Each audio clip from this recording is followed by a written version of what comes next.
పల్లెటూళ్ళల్లో ఇప్పటికి కొన్ని పద్ధతులు ఉన్నాయి. ముష్టివాడు వస్తే ఏదో పడేయచ్చు కదా. ఒరే అబ్బాయి అన్నం లేదురా, చారు పోసుకుంటావా, ఇంటికి గెస్ట్గా వచ్చాడా అంటే తను ఇచ్చే వస్తువుడు అంటే ప్రేమ.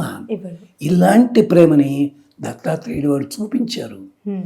రాజు వచ్చినా బోధించాడు, మామూలు వాళ్ళు వచ్చినా బోధించారు, చేశారు. అంతేగాని రాజుగారు వస్తే రెండు కూర్చోను అనలేదు, ముష్టి వాడు వస్తే అక్కడ కూర్చో అనలేదు. ఆయన అందరికీ బోధించారు, మౌనంగానే ఉంటూ మొత్తం బోధన చేశారు మహానుభావులు ఆయన.